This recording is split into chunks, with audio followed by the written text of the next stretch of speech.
Երբ որ երգում ենք, որ զորություն կա Տեր Հիսուս Քրիստոսի արյան մեջ, պետք է հասկանաք, որ այդ զորությունը միստիկ կերպով չի արտահայտվում։ Եվ ոչ էլ արտահայտվում է, այսպես ասած, մեր բարեկեցության առումով։ Ինչի նկատի ունեմ։ Մարդիկ կան, ովքեր որ պատկերացնում են, որ եթե Քրիստոսին հետևեմ, եթե ընդունեմ իրեն, ապա այսպես ասած Քրիստոսով հնարավորություն կունենամ կյանքից մեջ բարգավաճելու կամ կյանքից մեջ որևիցե խնդիր կամ հարցի առաջ չեմ կանգնելու եւ այլն ու մարդիկ Տեր Հիսուս Քրիստոսի մեջ կամ Տեր Հիսուս Քրիստոսի թափված արյան մեջ փնտրում են միստիկ բաներ կամ իրենց կյանքը երկրային կյանքը բարելավելու միջոցներ եւ այդ տրամաբանությամբ են մոտենում Քրիստոսին Ասեմ, որ այդ շրջանակում որոշները կան, որ ընթացքում ինչ են լինում, հիասթափվում են։ Ինչի որովհետև Աստծո խոսքը մեզ սովորեցնում է, որ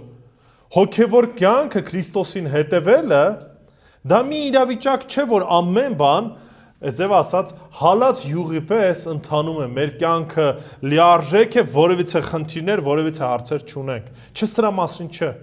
Տեր Հիսուս Քրիստոսի արյունը ունի զորություն մեր մեղքերը ներելու, մեզ ազատագրելու եւ փրկություն պարգևելու։ Սրա մեջ է, որ առանձնահատուկ է Տեր Հիսուս Քրիստոսի կատարած զոհը։ Սրանով ենք, որ մենք առիթ ունենք Տիրոջ առաջ կանգնելու, մեր աղոթքով, մեր փառաբանությամբ, խոսքը կարդալով, ինչու, որտեղ Տեր Հիսուս Քրիստոսի արյունը զորեղ էր, բավարար էր բոլոր մարդկանց փրկության համար։ Եթե կհիշեք անցած անգամ, երբ որ մենք խոսում էինք Երկրորդ Թեսաղոնիկեցիս նամակից, մենք խոսեցինք, որ մարդկության ողջ պատմությունը ում ձեռքերի մեջ է, Աստծո ձեռքերի մեջ է։ Եվ նա այդ ծրագրում ամեն բան ի սկզբանե, այսինքն, չգիտեմ, Ադամից մինչև վերջին օրեր, հազարամյակից հետո մինչև հավիտենականություն։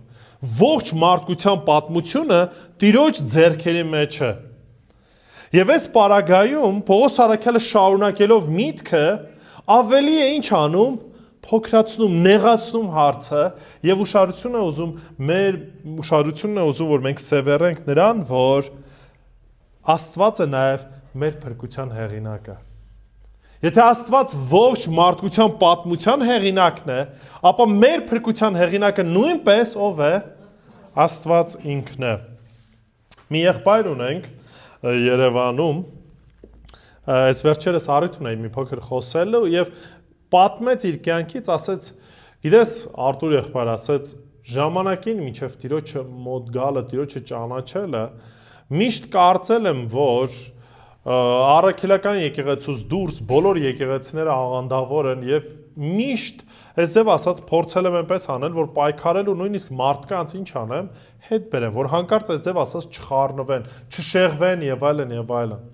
Ու ասում է այդ պայքարի մեջ ուղղակի Աստված ինչ արեց, այցելեց, ողորմեց, փրկեց եւ հիմա ոչ միայն եկեղեցու մեջ եմ, այլ անձամբ ես ինքս ինչ եմ անում, ծառայում եմ եւ ուրիշներին եմ կանչում դեպի Քրիստոսը, դեպի փրկությունը։ Սա միայն կարող էր անել Աստված, որովհետեւ մարդկային սիրտը ինչ է, հպարտ է, ըմբոստ է եւ երբեք Աստծուն չի փնտրում։ Նոր մի փոքր առաջ կարդում ենք Հռոմեացիս նամակից, Հռոմեացիս 3-րդ գլուխ 10-ից 12 համարներն եմ ուզում ընթերցել, որպես մեր քարոզի նախաբան, տեսեք ինչ է գրված։ Ինչ է ասում Պողոս առաքյալը, Հռոմեացիս 3, 10-ից 12։ Ինչպես որ գրված է, չկա արդար եւ ոչ մեկը, ուշադրություն դարձրեք, չկա որևիցե արդար, որևիցե մեկը չկա, ստեղ չկան բացառություններ։ Չկա այս տրամաբանության, որ դե գուցե Աստված այս մեկին չի տեսել, կամ գուցե մարդկության պատմության ընթացքում կհայտնվի որևիցե մեկ արդար։ Ինչ է ասում։ Չկա որևիցե մեկը, չկա որևիցե մի արդար։ Ուշադրություն դարձրեք 11 համարը։ Ողջամիտ մեկը չկա, չկա մեկը, ով Աստծուն փնտրի։ Մարդը իր վիճակով միշտ Աստծուն ինչ է, դեմ է, ըմբոստ է։ Երբեք մարդը չի փնտրում Աստծուն, Աստծո ցանկությունն, Աստծո կամքը։ Դրա համար 12 համարում ինչ ասեց, բոլորը խոտորվել են, միասին անպետք դարձել։ Բարություն անող չկա, մեկն անգամ չկա։ Դե հիմա դուք կարող եք ասել, ախր ոնց։ Մեր շրջապատում էլ բարի մարդիկ կան, ինչ որ բարի գործեր կան, անողներ եւ այլն եւ այլն։ Երբ որ մենք համեմատում ենք աստվածային չափանիշներով, ցանկացած այդ բարի գործի մեջ միշտ մարդու եսն է, այլ դրդապատճառներն են։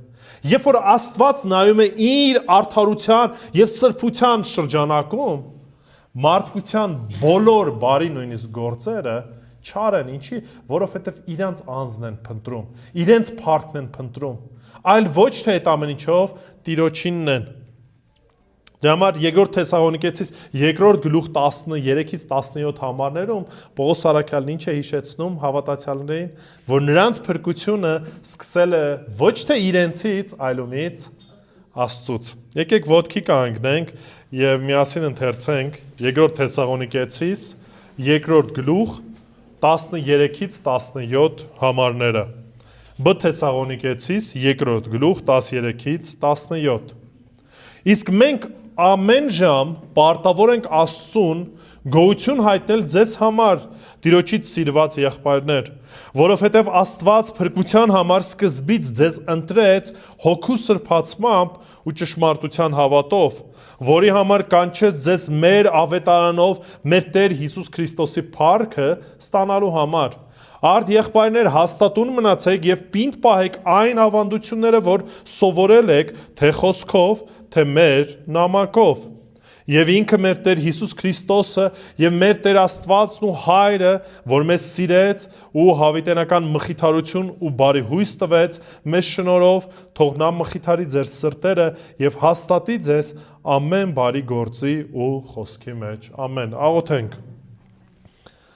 Մեր երկնավոր Հայր, իրապես ողջ փառքն ու գոհությունը ուզում ենք ուղղել քեզ, Տեր, որովհետև մենք արժանի չենք, բայց դու քո ողորմությամբ, քո շնորհքով այցելություն արեցիր եւ քո որդու թափված արյամբ մեզ գնեցիր,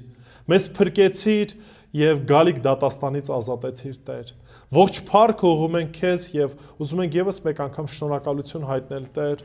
ու փառավորել քո սուրբ անունը, որ ողորմեցիր, սրբեցիր, մաքրեցիր եւ քեզ զավակ դարձրեցիր, որ կարող ենք գալ քո առաջ մեր աղոթներով եւ քեզ որպես Հայր դիմել, քեզ մեր ցանկություններով, մեր խնդիրներով, մեր հարցերով, ամեն ինչով հանդերձ գալ քո առաջ ու քո ողորմությունն ակնկալել, Տեր։ Խոսիր մեզ քո խոսքի միջոցով եւ դու փառավորվիր։ Հիսուսի սուրբ անունով, ամեն։ Նստեք խնդրեմ։ Նայեք, քանի որ Աստված է մեր փրկության հեղինակը, մենք պետք է ինչ անենք, պետք է հաստատուն մնանք նրա ճշմարտության մեջ մինչև այն օրը, երբ կմտնենք Քրիստոսի փառքի մեջ։ Քանի որ Տերն է մեզ փրկել, Տերն էլ մեզ պատվիրում է, որ մենք հաստատուն մնանք այն ճշմարտության մեջ, որը որ մեզ փոխանցել է, մինչև որ կգա այն պահը, որ Քրիստոսի փառքի մեջ ենք մտնելու։ Այն երանելի պահ, որին որ սպասում է ամեն մի հավատացյալ մեկը, այնը որ ճշմարտապես Տեր Հիսուս Քրիստոսին ճանաչում է։ Ու այսօր այս հատվածում տեսնելու ենք Աստծո 3 մեծ գործերը, որոնց միջոցով նա առաջնորդում է իր ժողովրդին փրկության սկզբից մինչև գալիք փառքը։ Ուրեմն առաջինը, Աստված ընտրեց մեզ փրկության համար։ Ընտրությունը շատ կարևոր է։ Ինչի եմ ես ասում կարևոր է, որովհետև մարդիկ կան, եկեղեցիներ կան, ովքեր որ ընտրության վարդապետության մասին վախենում են խոսել։ Վախենում են, ուշադրություն չեն դարձում եւ ինչ են անում, փորձում են շրջանցել։ Փորձում են Աստծուց փառք վերցնեն եւ վերագրեն իրենց։ Այնինչ ուշադրություն դարձեք 13 համարը եւս մեկ անգամ կարդանք ինչ է ասում։ Իսկ մենք ամեն ժամանակ ուշադրություն դարձրա, պարտավոր ենք Աստծուն գոհություն հայտնել ձեզ համար, Տիրոջից սիրված եղբայրներ, որովհետև Աստված փրկության համար սկզբից ձեզ ընտրեց հոգու սրբացմամբ ու ճշմարտության հավատով։ Ընտրության աղբյուրն ով է։ Աստված է։ Աստված է, որ ով ինչ արեց, նախ եւ առաջ ընտրեց մեզ։ Ընտրեց մեզ։ Ուշադրություն դարձեք, Պողոս առաքյալը չի ասում, ապրեք Թեսաղոնիկեցի ժողովուրդ, որ ինչ արեցիք, որ ընտրեցիք Աստծուն։ Չի ասում տենց բան։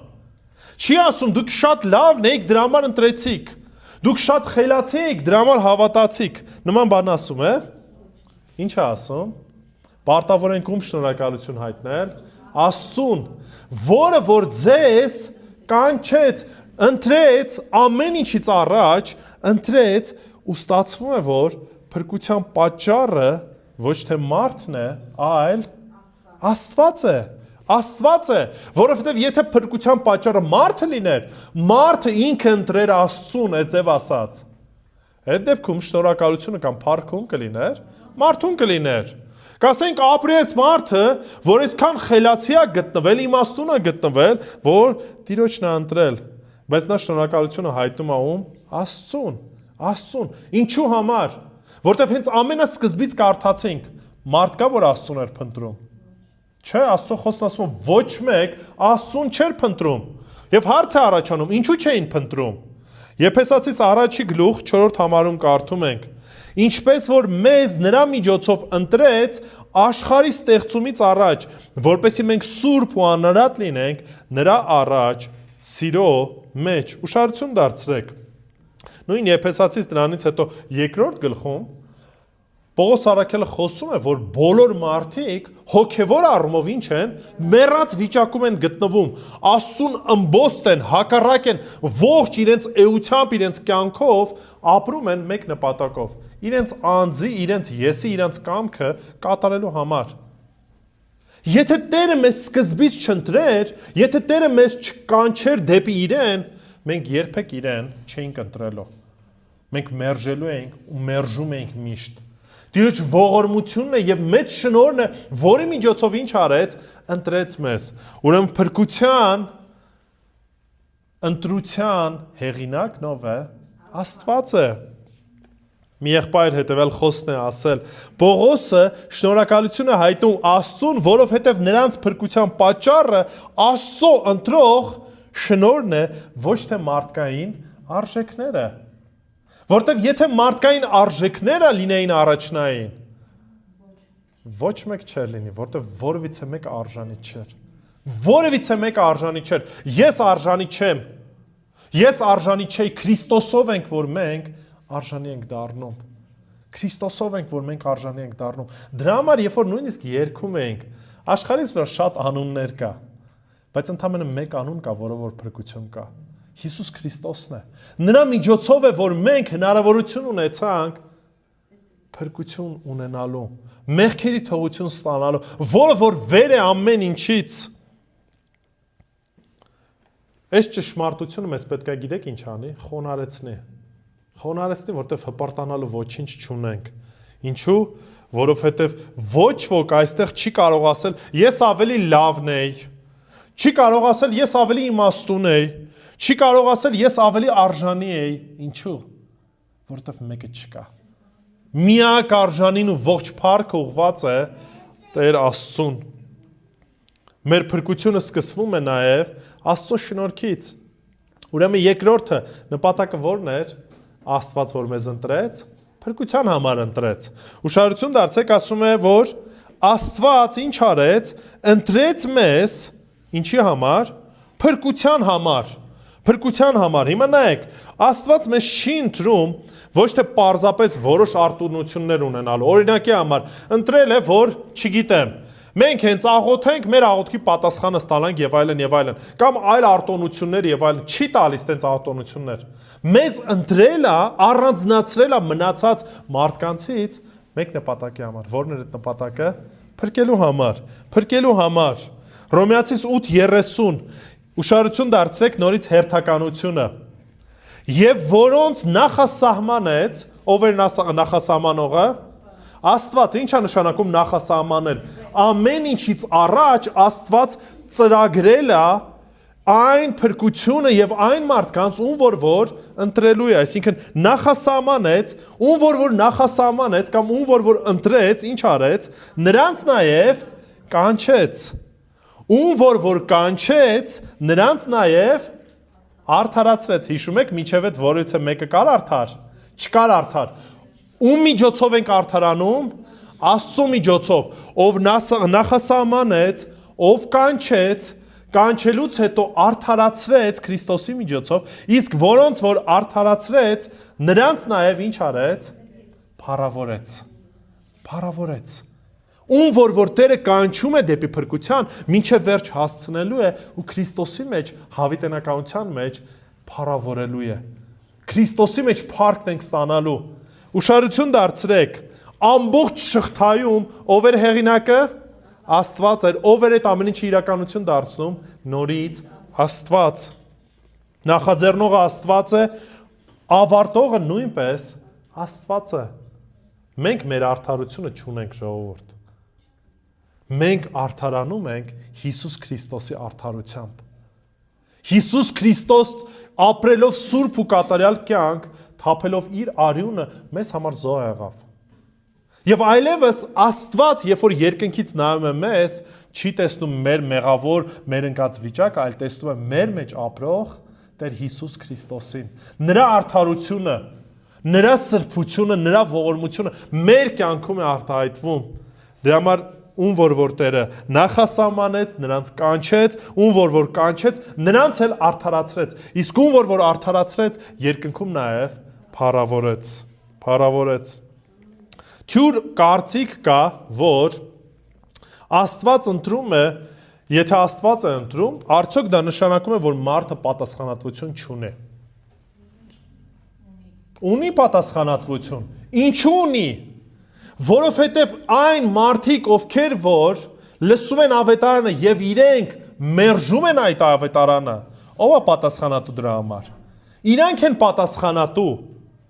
Այն ով որ լսում է ճշմարտության խոսքը ու մերժում է Տեր Հիսուս Քրիստոսին, պատասխանատվությունը իրենցն է։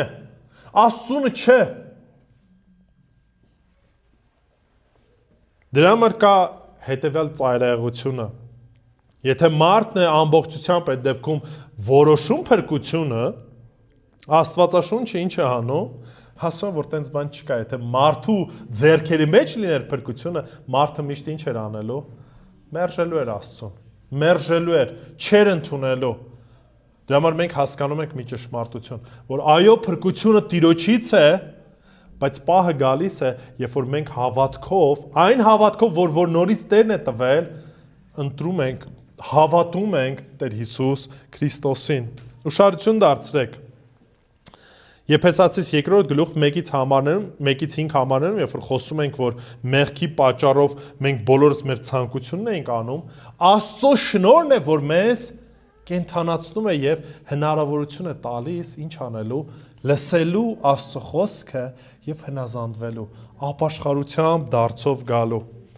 Ընտրության միջոցները որոնք են։ Երկու միջոց է ասում. Սուրբ Հոգու սրբացմամբ ու ճշմարտության հավատքով։ Աստված ինչպես ընտրեց։ Ընտրեց Սուրբ Հոգու սրբացմամբ եւ ճշմարտությամբ հավատքով մեզ փրկեց։ Ուրեմն Հոգու սրբացումը Առաջի Թեսաղոնիկեցիս նամակի մեջ, երբ որ Պողոսը աղոթք է անում, գրված է, որ աղոթում է, ասում է, սրբի նրանց ամբողջ էությունը, հոգին եւ մարմինը կամ որոշ թարգմանությունների մեջ հոգին, շունչը եւ մարմինը եւ ոչ թե միայն հոգին, այսինքն երբ որ Պողոս առաքյալը խոսում է մեր հոգու մասին կամ մեր էության մասին, չի օգտագործում ընդհանրապես մեկ տերմինաբանություն, այլ կոնկրետ Թեսաղոնիկեցիս նամակի մեջ ասում է հոգին, շունչը եւ մարմինը։ Նորից սա չի նշանակում, որ բաղկացած է 3 բաղկացուցիչ մարսերից։ Մարդը բաղկացած է հոգուց եւ մարմնից։ Բայց այս պարագայում, երբ որ մենք հոգի բառն ենք տեսնում, խոսքը վերաբերվում է ում Սուրբ Հոգուն, ով որ մեզ ինչ է անում, սրբացնում է։ Այսինքն տվյալ հատվածը հստակ խոսում է, որ Աստված իր ընտրությամբ մեզ սրբացնում է Սուրբ Հոգու միջոցով։ Հետաքրքիր բան ենք տեսնում։ Այստեղ տեսնում ենք երրորդությունը։ Ինչպես ենք տեսնում երրորդությունը։ Նախև առաջ ասում է գոհություն ում ենք հայտնում Հորը նրանց համար, ովքեր որ սիրված են ում կողմից, Որդու կողմից եւ սրբացված են ում միջոցով Սուրբ Հոգու միջոցով։ Սա եւս մեկ հատված է, որտեղ որ երևում է, որ երրորդությունը, աստվածային երրորդությունը ներգրաված է մեր բոլորիս փրկության շրջանակներում։ Սուրբ Հոգին բացում է մարդու աչքերը, որպես այդ մարդը ինչ անի, գիտակցի իր մեղավոր վիճակը եւ դարձով ապաշխարությամբ գա Տիրոջ առաջ։ Հովանու 16:8 Տեր Հիսուս Քրիստոսն է ասում, որ ուղարկելու է մխիթարիչին կամ Սուրբ Հոգին, ասում է, եւ երբ նա գա, աշխարհին կհանդիմանի մեղքի, արդարության եւ դատաստանի համար։ Սուրբ Հոգին է, որ մեզ ինչ է անում, հանդիմանում է եւ հանդիմանությունից իլով ուղղում է, մխիթարում է, որպեսզի մենք ճշմարտության ճանապարհով ինչ անենք, ընթանանք, ճշմարտության մեջ լինենք, Աստծո խոսքը կարդալով հասկանանք, որտեղ մինչև այդ առանց Սուրբ Հոգու, առանց փրկության մեզ համար Աստծո խոսքը հիմարություն էր։ Հիմա կարեք ասեք, չի ախր Արտուր եղբայր, ո՞նց ես ասում։ Անկեղծ եմ ասում։ Ցանկացած մեկը, որ հավատքով չի կարդում Աստծո խոսքը, այդ ամեն ինչը իր համար հեքիաթներ են։ Սկսենք 5 տակարանից, ցանկացած հրաշք։ Մեկին ասեք, որ Մովսեսը աղոթեց եւ Տերը կարմիր ծովը բացեց ու մարդիկ ցամաքով անցեն։ Ինչ են ասելու մարդիկ, ովքեր որ անհավատ են, ասելու են հիմարությունը, հեքիաթ է։ Կամ խոսեք այլ ինչ որ իրադարձությունների մասին։ Խոսեք, որ կույս կինը կամ կույս աղջիկը կարա հղիանա ու եւ երեխա ծնի։ Նման բան լսել եք։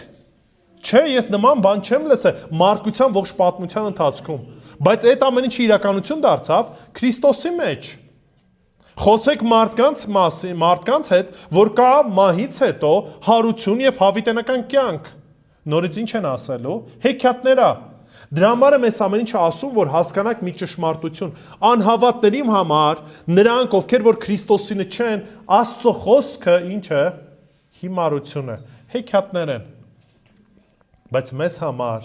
փրկության առիթ է։ Ինչի որտեվ Սուրբ Հոգով ենք, որ հասկանում ենք ու գիտակցում ենք այդ բոլոր ճշմարտությունը։ Եվ ոչ միայն Սուրբ Հոգու սրբագործմամբ, այլ նաև ճշմարտության հավատով։ Ուշադրություն դարձրեք, ճշմարտության հավատով։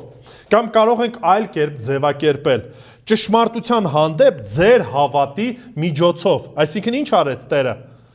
Ամեն ինչից առաջ ընտրեց մեզ,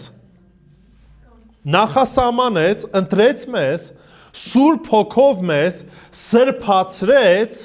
ինչի միջոցով, հավատի միջոցով առ այն ճշմարտություն, որը որ մենք ինչ արեցինք, լսեցինք, շատ լավ։ Նայեք, ճշմարտություն բառը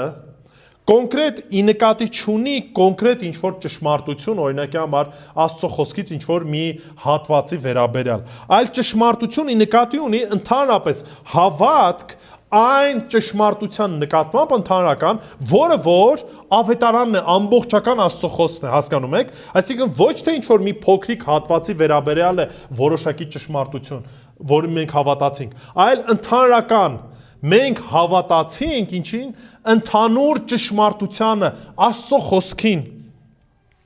Սա հակադրվում է, եթե կհիշեք անցած քարոզին խոսեցինք, որ կլինեն այն ժամանակ մարդիկ, ովքեր որ չհավատացին ճշմարտությանը, այլ հաճույք գտան անօրենության մեջ։ Սա խոսքը գնում է անհավատների մասին։ Հավատ բառը այստեղ նորից նշանակում է, որ ոչ թե ուղղակի սկզբնական, որ մենք ընդունեցինք, այլ ինչ է անում, այլ մշտական սովորություն է այդ ճշմարտության մեջ առաջ գնալը։ Այսինքն մի պահ չէր, որ ես հավատացի եւ վերջ, այլ սա խոսում է, որ ես անդադար այդ ճշմարտության մեջ մնալով, հավատալով, ինչ եմ անում, առաջ եմ գնում, առաջ եմ քայլում։ Աստծո ընտրությունը դեպի փրկություն իրականություն է դառնում ում հավատքի միջոցով, մեր հավատքի միջոցով։ Հարևանս իմ տեղը չի կարա հավատա, մեր պապերը մեր տեղը չեն կարա հավատան։ Մեկ-մեկ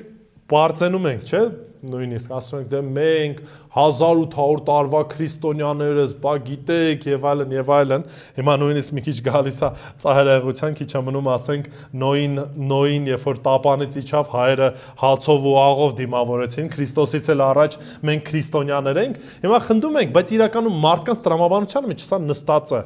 Լավ պատկերացնենք մի բան, մեր պապերի պապերը շատ ուժեղ հավատք ունեին։ Մեզ ինչ դրանից։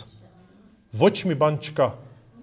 Մենք պետքա, ես անձամբ պետքա ինչ անեմ, հավատամ, որպեսզի փրկություն ստանամ։ Այդ հավատն ինչից է գալիս։ Լսելուց, լսելն էլ Աստծո խոսքից։ Աստծո շնորհը ուշադրություն դարձրեք։ Երբեք չի վերացնում հավատի անհրաժեշտությունը, Փոլ Վոշերն է ասել, այլ ծնում է այն։ Այսինքն այն շնորհը, որ կա, որ մեզ տանում է դեպի փրկություն, հավատի գործոնը չի հեռացնում, հակառակը շնորհի միջոցով է, որ մեզ տրվում է հավատ, որով որ մենք հավատում ենք եւ իսկ սրա էլ ինչ ենք ստանում, արդարացում ենք ստանում, փրկություն ենք ստանում։ Հետևաբար ինչ ենք տեսնում։ Պողոսը ցույց է տալիս երկակի որոշակի գործողություն։ Այո, Տերը ինչ արեց, ընտրեց, նախասահմանեց, վերստին ծնունդ տվեց, կարողություն տվեց հավատալու, բայց մենք ինչ արեցինք, մենք հավատացինք եւ փրկություն ստացանք ապաշխարությամբ դարձով։ Հետևաբար այս երկուսն էլ կարևոր է, մենք ռոբոտ չենք, այո, Տիրոջն է ողջ փառքը, ինչի որտեվ ամեն ինչը սկզբից մինչև վերջ Տիրոջինն է պատկանում, բայց այնուամենայնիվ մենք հավատում ենք, մեր տեղը Աստված չի հավատում։ Փրկությունն Աստծո գործն է, նորից նա է ընտրում, Սուրբ Հոգին է սրբացնում, մարդը պատասխանատվություն է կրում այդ ժամանակ արձագանքելու։ Նա պետք է հավատա ճշմարտություն ու շարունակի մնալ այդ հավատի մեջ, որն էր որ ցույց կտա, այս հավատը ճշմարիտ էր, թե վերացական, էմոցիոնալ, պահի զգացողության տակ։ Հիշեք մի բան, բոլոր նրանք, ովքեր որ հավատարմորեն մնում են, ցույց է տալի, որ ճշմարտապես հավատացել են։ Բոլոր նրանք, ովքեր որ ճանապարհի կեսից ինչ արեցին, հետ կանգնեցին, շեղվեցին, գնացին աշխարհ եւ այլն, ցույց է տալիս, որ ճշմարտապես երբեք էլ չեն հավատացել։ Այլ շարժառիթներ են ունեցել, այլ նպատակներ են ունեցել, այլ ցանկություններ են ունեցել, Քրիստոսին չեն փափագե, մտածել են Քրիստոսին գնանք, Քրիստոսին հետևենք, որ Քրիստոսից ինչ-որ բան ստանանք։ Այն ժամանակ էլ էր տենց, հիմա էլ են, մինչև հիմա շատ բաներ նման ձևով տեղի ունենում։ Ուրեմն, քո պատմությունը քո իմաստության պատմության մասին չէ։ Քո պատմությունը Աստծո շնորհի պատմության մասին է, որ Տիրոջ շնորհքով մեզ ընտրեց եւ փրկեց։ Բայց Աստված ոչ միայն ընտրեց իր ժողովրդին, նա նաեւ կանչեց նրանց ավետարանի միջոցով։ Երկրորդ կետը։ Աստված կանչեց մեզ ավետարանի միջոցով։ 14 ու 15 համարները եւս մեկ անգամ կարդանք։ Նայեք, ասում է, որի համար կանչեց ձեզ մեր ավետարանով եւ մեր Տեր Հիսուս Քրիստոսի փառքը ստանալու համար։ Ուրեմն կանչի միջոցը ի՞նչն էր։ Ինչի միջոցով մեզ կանչեց։ Ավետարանի միջոցով։ Այսինքն ընտրեց մեզ, ինչ որ ասում եմ, եւ ինչ որ մեկը մեզ ինչ արեց, այդ ավետարանը փոխանցեց, քարոզեց կամ մենք կարդացինք, որով որ մեզ ինչ արեց,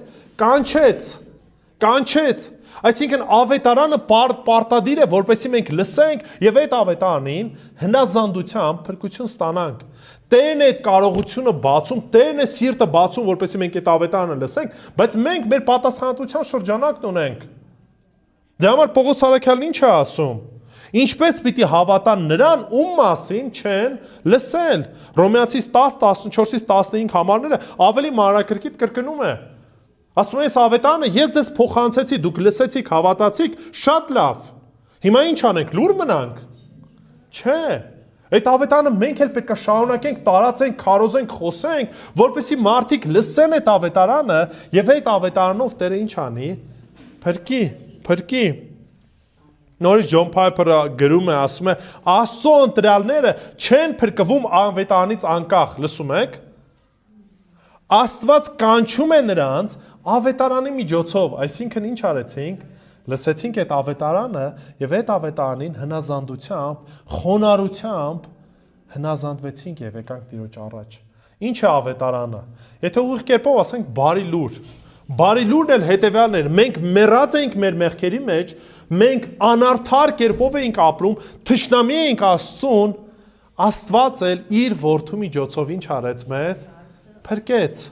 իր շնորհքով այցելություն արեց, մեր սիրտը բացեց, որպեսզի մենք մեր խղճուկ վիճակը տեսնենք, դարձով ապաշխարությամբ գանք իր առաջ եւ փրկությունը ստանանք։ Եթե Աստված քեզ փրկել է ավետարանի միջոցով, դուրը պարտավոր ես ինչ անելու, այդ ավետարանը փոխանցելու։ Չենք կարա լուր մնանք։ Աշակերտներին հանդիմանեցին, ասին լուր մնացեք, Քրիստոսի մասին չքարոզեք։ Ծեծեցին, բանտարկեցին, նույնիսկ կարային սպանեին։ Աշակերտները կանգնեցին, ասին ժողովուրդ ջան, լսեք։ Ինչ եք կարծում, որն է ավելի արդար, հնազանդվել մարդկանց, թե Աստծուն։ Ասես դրա համար այն ինչ որ տեսել ենք, այն ինչ որ լսել ենք, չենք կարող լուր մնալ, չենք կարող լուր մնանք։ Ու դրանից հետո դուրս եկան, հենց Ատյանից, դատարանից դուրս եկան ու շարունակեցին Քրիստոսի անունը տալ։ Գիտեք հետևանքը ինչ եղավ։ Այո, շատ մարդիկ հավատացին, փրկվեցին, բայց իրենք էլ իրենց կյանքը կորցրեցին։ Հանուն ավետարանի բոլոր աշակերտները անխտիր իրենք իրենց կյանքով չմահացան։ Միայն Հովանեսն էր, որ բանտարկված էր Պատմոս կղզում, ավելի խորը ծերության հասավ, բայց նորից այնպես չէր, որ ազատության մեջ էր։ Բոլոր ավետարանի պատճառով դատապարտվեցին։ Կանչի նպատակը ո՞րն է։ Քրիստոսի փառքը, այո, վերջնական փրկություն։ Ուշադրություն դարձեք, շարունակության մեջ ինչ է ասում։ Ասում է, մեր Տեր Հիսուս Քրիստոսի փառքը ստանալու համար։ Փրկության վերջնական նպատակը, ուշադրություն դարձեք, դժոխքից ազատվելը չէ։ Տերը մենակ մեզ դժոխքից չազատեց, այլ ինչ արեց։ Փրկության վերջնական նպատակը Քրիստոսի փառքին մասնակից լինելն է։ Իր արքայության մեջ մասն ունենալն է։ Ոչ միայն մեզ փրկեց գալիք դատաստանից, գալիք դժոխքից, այլ նաև ժառանգորդը դարձրեց այն ամեն ինչին, որ ինքը ունի։ Ուշադրություն դարձեք Տիրոջ ողորմությունը։ Արժանի ենք ինչի դատվելու, բայց Տերը ոչ միայն մեզ դրանից ազատեց, այլև ժառանգակից դարձրեց, որդի դարձրեց, աղջիկ դարձրեց, այսինքն ինչ արեց,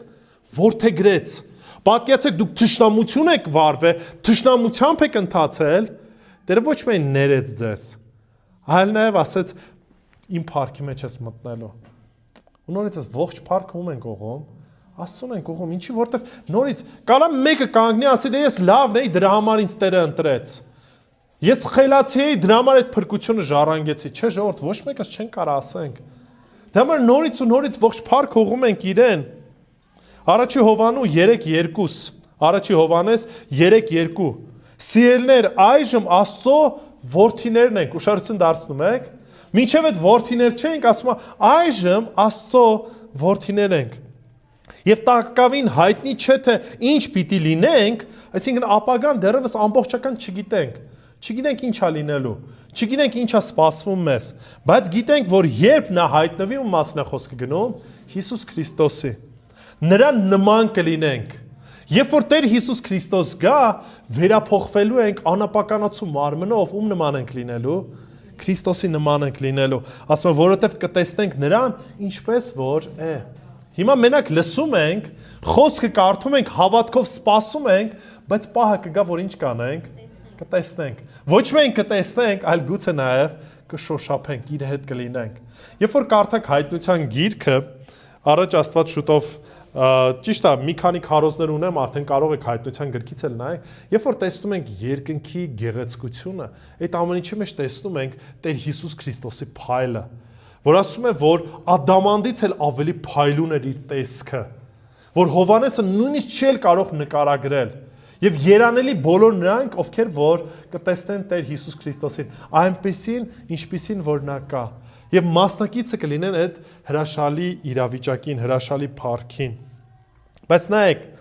սա ամբողջ հատվածի ուշադրություն դարձեք շարունակության մեջ կա նաեւ պատվեր։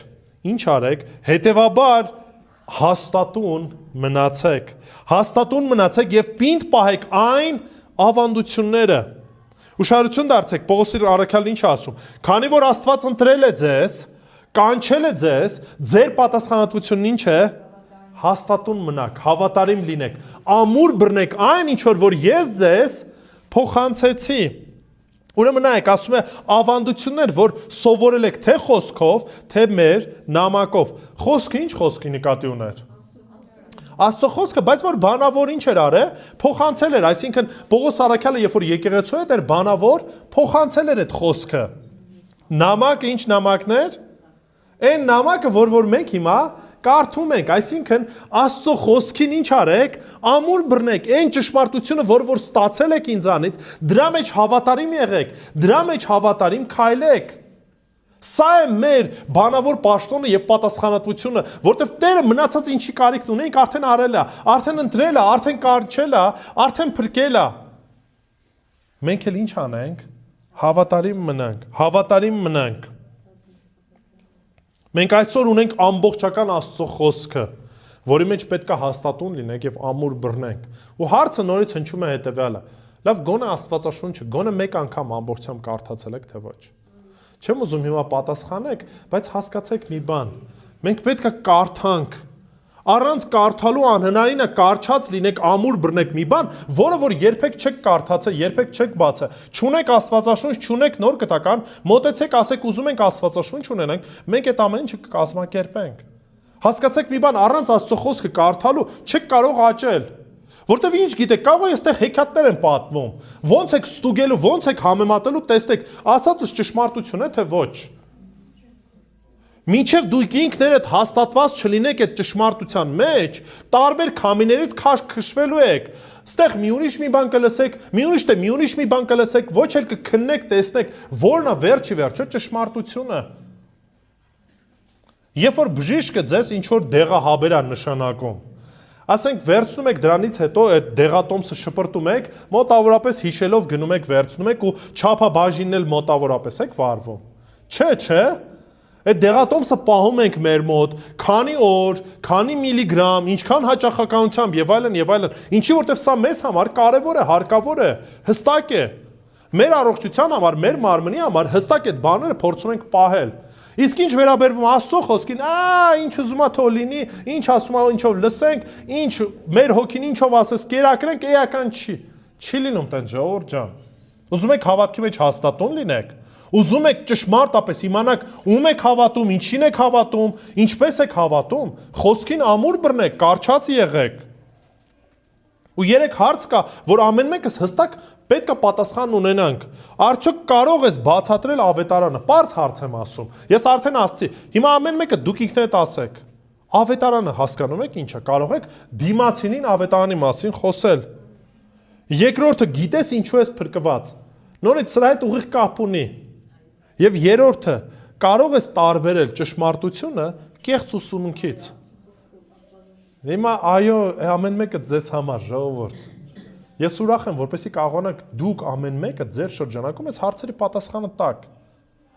Ուրիշ բան ասեմ, պատկերացեք մի հատ մուսուլման մեկը, մի հատ հնդիկ մեկը գալիս է ասում է, գիտեմ որ հայեր եք քրիստոնյա եք, պատմին ինձ քրիստոնեությունից։ Ոնց Քրիստոսին ճանաչեմ, ոնց քրիստոնյա դառնամ։ Կկարողանանք մենք այդ ճշմարտությունը փոխանցենք, թե ոչ։ Թե կասենք դե գնա կարդա կամ գնա քահանային հարցը կամ գնա առաջնորդին ասա։ Մենք պատասխանատվություն ենք կրում։ Եվ երրորդը, Աստված ոչ միայն ընտրում է, ոչ միայն կանչում է ու կանչում է մեզ, որ մենք հաստատուն լինենք, այլ նաև զորացնում է նրանց մինչև վերջ, այսինքն Տերը մեզ զորացնում է մինչև որ վերջը կգա, մինչև վերջի պահը։ 16-17 համարը Աստված հաստատում եւ մխիթարում է իր ժողովրդին։ 16 համարը եւ ինքը մեր Տեր Հիսուս Քրիստոսը եւ մեր Աստվածը ու Հայրը։ Մի պահ ուզում եմ ստեղ ուշադրություն դարձնել։ Երբ որ Պողոս առաքյալը անդրադարձավ ցույց տվեց, որ ողջ ընտրությունը, ողջ կանչը ումից է գալիս, Աստծուց է գալիս, հիմա վերջնական էզև ասած ուզում է ինչ անի, փառքը տա։ Աղոթք է բարձրացնում մեծարանքի եւ այս աղոթքի մեջ որոշակի հետաքրքիր նրբություն կա, տարբերություն կա։ Նայեք, այսպիսի կառուցվածքի մեջ մենք նկատում ենք, որ Պողոս առաքյալը ցույց է տալիս Տեր Հիսուս Քրիստոսի ու Հոր Աստծո ինչի մասին, հավասարության մասին։ Ավելին ասեմ, նույնիսկ նպատակային ամենասկիզբը ում անունն է տալիս, Տեր Հիսուս Քրիստոսի անունն է տալիս։ Սա նորմալ չէր այն հрьяաների համար նույնպես, որոնք որ լսում էին։ Մենք էլ նույնիսկ, երբ որ մենք աղոթում ենք, սկիզբը հոր անունն ենք տալիս, հետո որդու եւ հետո Սուրբ Հոգու։ Սա չի նշանակում, որ հայրը ավելի բարձր է, դրանից հետո որդին է գալի, դրանից հետո Սուրբ Հոգին է գալի, բայց այնուամենայնիվ այս ձևին է, որ նորմալ Աստծո խոսքի մեջ նույնիսկ հերթականությունը մենք տեսնում ենք, բայց Պողոս առաքյալը նպատակային ինչ է անում այս պարագայում, սկիզբը ցույց է տալիս Տեր Հիսուս Քրիստոսին, նոր դրանից հետո ասում է նաև հայրը։ Հիմա ուշադրություն դարձեք եւս մեկ հետաքրքիր բան։ Երբ որ ինքը խոսում է սրա մասին, նախ եւ առաջ ասում է, որ երկուսը հավասար են եւ բացի դրանից ասում է, որ մենք տեսնում ենք երկու գոյական, այսինքն Տեր Հիսուս Քրիստոսին եւ Հոր Աստծուն, դրանից հետո ասում է, որը որ սիրեց, այսինքն դրանից հետո մենք տեսնում ենք, որ եզակի է դառնում։ Այսինքն միաժամանակ թե որդին, թե հայրը հավասար լինելով շարունակում են նույն կերպով ներգործել մեր բոլորիս կյանքում, մեր բոլորիս կյանքի մեջ։ Ուրեմն առաջին նայեք, դա նշանակում է, որ Տեր Հիսուս Քրիստոս եւ մեր Աստված, որ հայրը ասում է ուշադրություն դարձեք ու հայրը, որ մեզ սիրեց ու հավիտենական մխիթարություն ու բարի հույս տվեց մեզ շնորհով։ Ուրեմն առաջինը ինչ արեց մեզ Աստված սիրեց մեզ։ Առաջի Հովհաննես 4:19։ Նայեք, կարևոր է նորից։ Առաջի Հովհաննես 4:19։ Մենք սիրում ենք նրան, ինչու՞։ Որովհետև նախ ով սիրեց, նա սիրեց։ Եթե նա չսիրեր, նա այդ սիրո քայլը չաներ, մենք չենք սիրելու։ Տիրոջ սերը ինչպես տեսանք, Արտուր եղբայրս այսօր մի փոքր դրա մասին անդրադարձավ։ Հիսուսի մեջ։ Երբ որ Տեր Հիսուս Քրիստոս խաչվում էր, երբ որ իրեն խաչում էին, Տեր Հիսուս Քրիստոս աղոթեց, ասեց. Տեր, նրանց այս ամենը մեղք մի համարիր։ Մեղք մի համարիր, որտեվ չեն հասկանում ինչ են անում, չեն հասկանում։ Ու երբ որ Տեր Հիսուս Քրիստոս մահանում է, գրված է, որ Հռոմեացի հարուրապետը ինչ արեց, հավատաց, ու այդ հարուրապետի համարել էր աղոթում, խաչի վրա մեզ համարել էր աղոթում, իր սերը ցույց տվեց նախ եւ առաջ Աստված, հետո նոր նրա սիրո միջոցով մենք սիրեցինք։ Եթե Տեր Հիսուս Քրիստոս չսիրեր, եթե Աստված նախ եւ առաջ մեզ չսիրեր, մենք երբեք չենք սիրելու։ Երբեք, ու ասեմ ավելին, մենք երբեք սիրվելու ապրանքել չենք, կներեք էլ այս արտահայտությունս համար։ Մեր ողջ կյանքով, մեր եսասիրությամբ մենք փոքր երեխեքի նման ենք, որ մտածում ենք միայն ու միայն մեր եսի, մեր ցանկությունների մասին։ Բայց նախ ասում է Աստված սիրեց, ու նոր դրանից հետո նաև դուք սիրեցիք։ Ուրեմն փրկության հիմքում Աստծո սերն է։ Երկրորդը ոչ միայն Աստված սիրեց, ասում է, այլ նաև տվեց հավիտենական մխիթարություն։ Տվեց մեզ հավիտենական մխիթարություն։ Ուրեմն աշխարհի մխիթարությունը գիտեք ինչ է, ժամանակավոր է։ Ոչ մի բան աշխարհը ձեզ չի կարող առաջարկի։ Ոչ ուրախությունն է մնայուն, ոչ, չգիտեմ, զվարճանքներն են մնայուն, ոչ աշխարհի փառքն է մնայուն, ոչ մխիթարությունն է մնայուն։ Միակ մխիթարությունը, որ հավիտենական է, որ մեզ հետ է, դա միայն Աստծուց է գալիս, իր ավետարանից է գալիս, իր սիրուց է բխում։ Մի եղբայր հետևյալ խոսքն է ասում է, Աստծո զավակների մխիթարությունը չի հիմնվում ներկա հանգամանքների վրա։ Այսինքն մենք մխիթարություն ոչ թե ունենք, որ, չգիտեմ, մեր շուրջը ամեն ինչ լավ է, քաղաքական իրավիճակը շատ լավ է, մեր ղեկավարները ամենահիանալին են, մեր գործատուներն ամենալավն են, մեր տնօրեններն ամենաբարին ու արդարն են, չէ,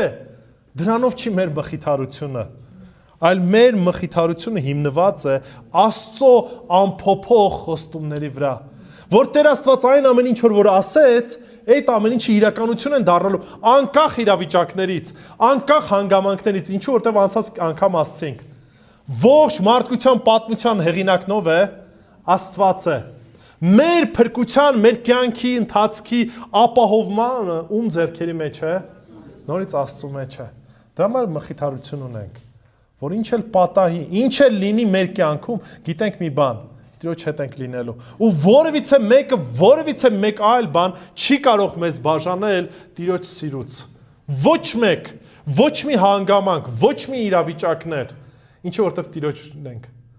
որտեվ Տիրոջ արդարությունն ենք ստացել, Տիրոջ փրկությունն ենք ստացել։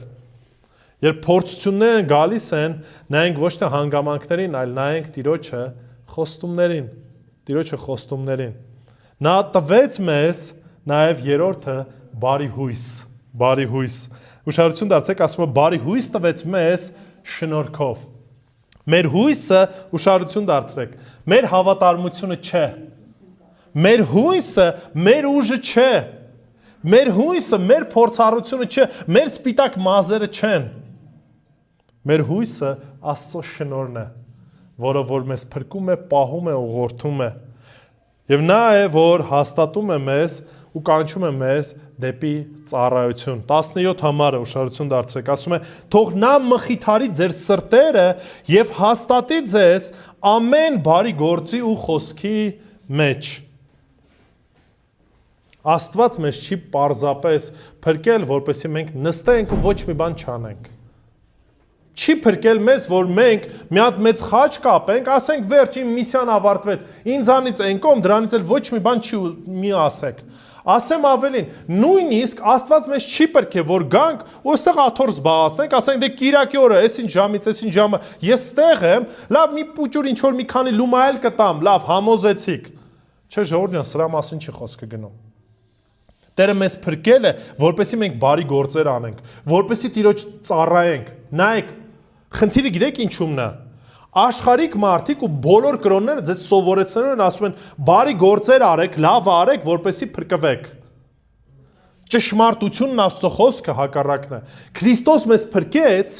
Աստված մեզ փրկեց ու ասաց, քանի որ փրկված ես, քանի որ իմ զավակն ես, քանի որ իմ մխիթարությունն ունես, ճշմարտությունն ունես, ուրեմն ինչ արա,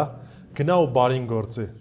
Գնա ու ավետարանը քարոզի, գնա ու արա այն ինչ որ ես քեզ սովորեցրեցի, պատվիրեցի։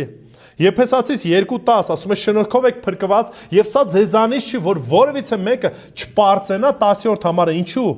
Որտեվ ստեղծված ենք բարի գործերի համար, այսինքն Տերը մեզ փրկեց բարի գործերի համար։ Հակոբոս 2-րդ գլուխը ինչ է ասում, հավատքը առանց գործերի ինչ է? Մեռած է։ Մեռած է, եթե ասում եք հավատում եք ու գործնական կյանքում 0 եք, ուրեմն ձեր հավատքը ոչ մի կոպեկի արժեի չունի։ Նորից հարց է առաջանում, ում եք ծառայում, ում եմ ավետարանում, ինչ եմ անում Քրիստոսի մարմնի շինության համար, այսինքն եկեղեցու համար։ Վերջացնում եմ սիրելիներ։ Ուրեմն Տեր Աստված 3 մեծ ճշմարտություն մեզ փոխանցում է այս խոսքի միջոցով։ Ուրեմն առաջինը ինչ, Աստված ընտրեց մեզ, Աստված կանչեց մեզ եւ Աստված մխիթարում եւ հաստատում է մեզ։ Ուրեմն ինչ անենք, մեր վստահությունը հստակ հասկանանք, որ մեր մեջ չի։ Մեր վստահությունը մեր որոշումների մեջ չի։ Մեր վստահությունը միայն ու միայն Աստծո մեջ է, ով սկսեց փրկության գործը եւ ավարտին էլ այն հասցնելու է։ Փիլիպպեցիս 1:6 սա էլ կարդամ եւ վերջացնենք։ Եվ համաստատ համոզված եմ։ Ուշադրություն դարձեք, չի կասկածում Պողոսը։ Ասում է հաստատ համոզված եմ սրանում, որ նա ում մասին է խոսքը գնում, Աստված, որ ձեր մեջ այս բարի գործը սկսեց, ավարտին կհասցնի մինչև Հիսուս Քրիստոսի օրը։ Ու նորից ողջ փառքը տալիս ենք միայն ու միայն իրեն, որովհետև Աստվածը մեր փրկության հեղինակը։ Ուրեմն հաստատուն մնացեք հավատքի մեջ, Տիրոջ խոսքի մեջ ու կատարեք այն ինչ որ Տերը մեզ պատվիրել է։ Աղոթենք։